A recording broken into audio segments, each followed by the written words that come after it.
Breaking tonight, a dramatic twist in a police shooting that has rocked one of America's most violent cities. As the mayor of Chicago, a man known as one of the president's closest confidants, faces new calls for an expanded investigation by the DOJ and a growing chorus of critics now demanding that he resign.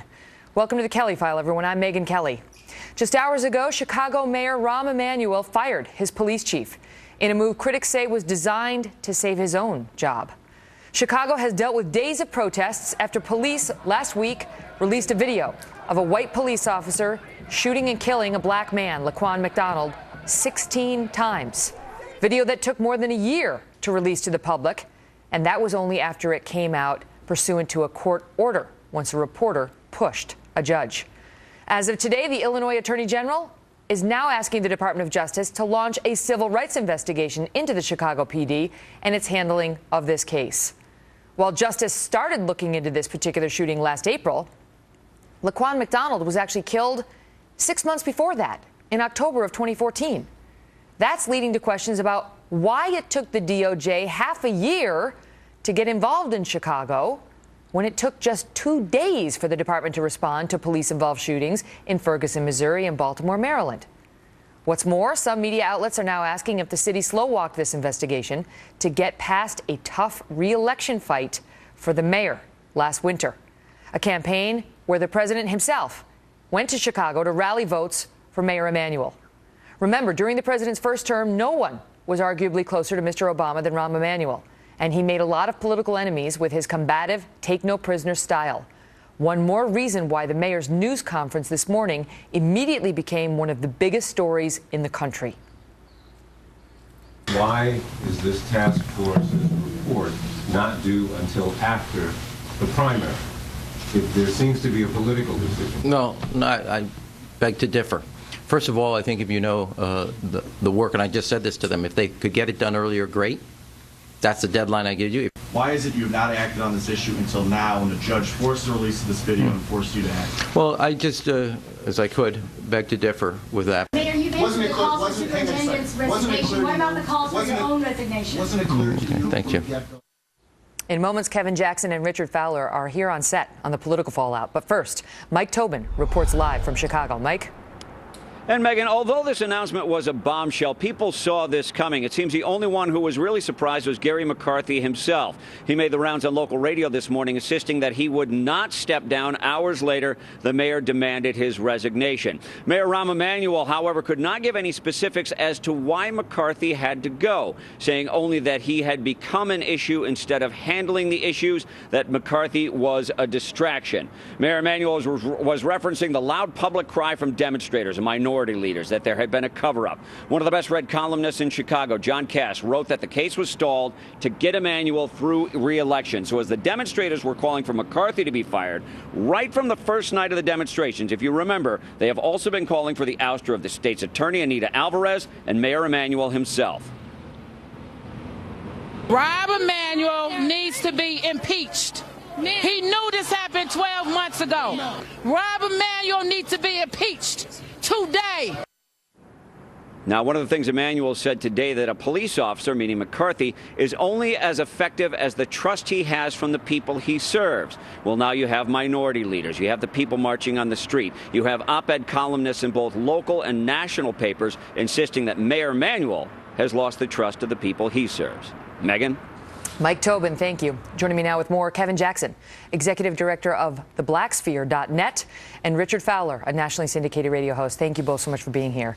So the question is whether there is some different treatment of what we're seeing now in Chicago and with the Chicago PD by this administration than what we saw in other cities that don't happen to be run by one of the president's closest confidants. And I'll just give you some of the stats. 2 days after Michael Brown was killed in Ferguson, Missouri, Eric Holder came out and said this case has to be reviewed. President Obama commented the next day. 1 week later, Eric Holder was in Ferguson. 1 month later, the DOJ had announced a pattern and practice investigation of the entire city of Ferguson. Similar stats happened out of Baltimore after Freddie Gray was killed. But you go to Chicago, and it took 6 months for them to announce any DOJ involvement. 6 months, and we haven't heard the president making a deal out of this or Loretta Lynch. Kevin, I ask you. amazing commentary when you look at Ferguson, and it turned out, in fact, that Ferguson was wrong. I mean, they were wrong about what happened there. So the idea that Rahm Emanuel, this is a political cover-up at the highest level. Barack Obama is complicit in the sense that he should have come and made a statement about this. I know Richard's going to disagree, but this is he one. He made a paper statement this week. The president did release a statement about this. This week. Right. And I think not 2 days after. No, but I think he didn't send his attorney general to go on the ground in Chicago but I think within a week, like we saw in Ferguson and Don't Baltimore. get me wrong. I think that Rahm Emanuel clearly and the Chicago city government has some cover-up here. It took 13 months for an indictment. The prosecutor seems to be at fault. But in Baltimore, let's talk about Baltimore specifically, the mayor asked for the Department of Justice to come in right after. She said, I am asking for the Department of Justice to come in to engage in investigation. Today was the first time any official from Illinois has asked for the Department of Justice to come in. That's not true. The DOJ went in 6 months ago. The question is, why did it take them 6 months to get there? Because there was a cover-up. There was a political cover-up at City Hall. That's very obvious. He's bolstering exactly what we're talking about here. What am I bolstering? The fact that the Baltimore mayor called in DOJ. And did Rahm Emanuel call in DOJ? No, because Rahm Emanuel Exactly, and that's the problem. But to paint the White House here, I don't think that's fair to paint the president or Loretta Lynch when they were not called in. You don't see a difference in treatment, Richard? Not at all. I think it's the job of the mayor to call for the Department of Justice to come in. That didn't happen in Ferguson. It didn't happen in Ferguson. But the governor did. The governor did in Missouri. No, he did not. The governor You're did. telling me Nixon did not. Yes, he did. 2 days after Michael Brown was killed, Eric Holder said this case must be reviewed. But there's a distinction in the two cases, and I think you can't compare apples and oranges here. In this case,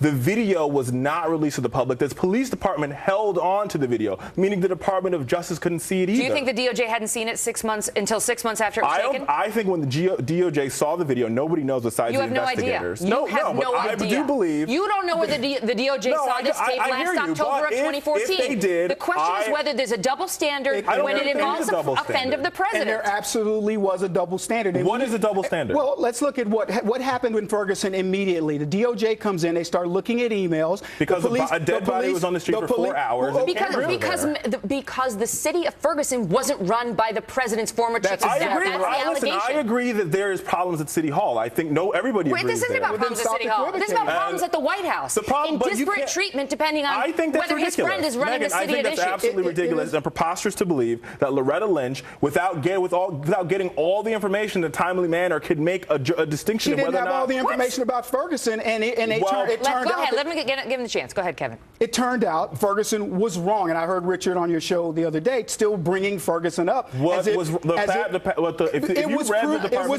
finish. It was proven that they were wrong. They jumped the gun, and they did everything that's being asked of Rahm Emanuel, which you admit he handled it wrongly. Agreed. But the reason that he's able to get away with it up to this point is exactly what Megan's talking about. Can I say in Rahm Emanuel's defense, we do not yet know whether he handled it wrongly. He says there was a reason for the delay, that there was an investigation underway that's been rejected so far, but time will tell whether, in fact, he was in the right or the wrong about that. But right now, what do you think? Does he survive this? I don't know. I think we have to see what happens. Listen, his mayoral race was a very, very close race. He was up against a commissioner, Chuy Garcia, who was the first time that a Democrat and a Democrat were in the primary together, right? So I think he has a tough row to hoe. Whether he's going to resign or not, I think that's up for debate. But more and more people. How do you know that? More and more people are now saying that he needs to step down. Absolutely. Do you believe that, Kevin? I mean, or should we let the facts play out? Have we seen enough? I believe we've seen enough. Look, first of all, it's a scapegoat that he fired the police. They want the facts in Ferguson. They don't want the facts in Chicago. Well, look,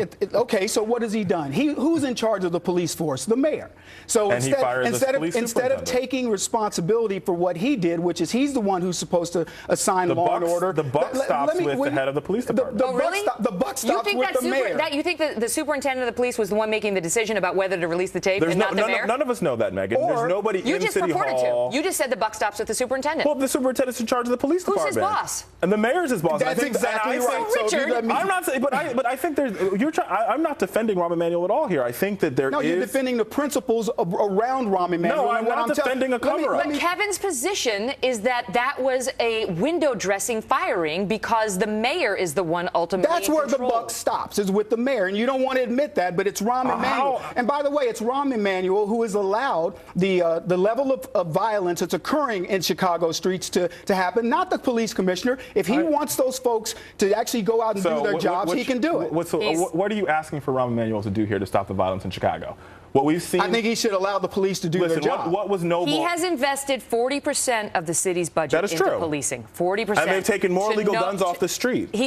My point is he has tried. They have. Chicago. It's tough. Chicago is a cesspool where, a 9-year-old was just executed by a gang. Listen, and I got to go. But Chicago's got some major problems despite a lot of money being poured into this. Good to see you both. You too. Also tonight, new cries from some on the left doubling down on suggestions that pro-life campaigns contributed to the deadly attack at a Planned Parenthood clinic. And now President Obama himself is weighing in. Tony Perkins, president of the Family Research Council, is here with a reminder of how the left reacted when his conservative organization was attacked by a gunman. Plus, Carly Fiorina is here to answer her critics in the wake of the deadly Colorado shooting and suggestions that she may somehow share some of the blame. Plus, a mother and her son go missing after striking gold in Montana. And now, a month later, police find a disturbing discovery. Mark Eiglarsh and Arthur Aidala are on this case just ahead.